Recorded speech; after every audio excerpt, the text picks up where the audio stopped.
आऊ बघा इकडं काय करत होती. आऊनी सगळे फुलं जमा केले आणि माझ्या अंगावर टाकत होती. आणि इकडं आम्ही भाजी आणायला गेलो. आज बनवायची हो पाव भाजी बनवायची आणि त्यासाठी पहिलं भाज्या आणायला गेलो. मस्त फ्रेश भाज्या आणल्या, मस्त कट केल्या आणि कुकरला 4-5 शिट्ट्या काढल्या.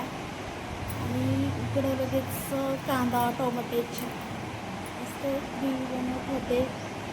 आणि मस्त कांदा टोमॅटो मिरची पावडर पावभाजी मसाला घालून मस्त पावभाजी बनवली.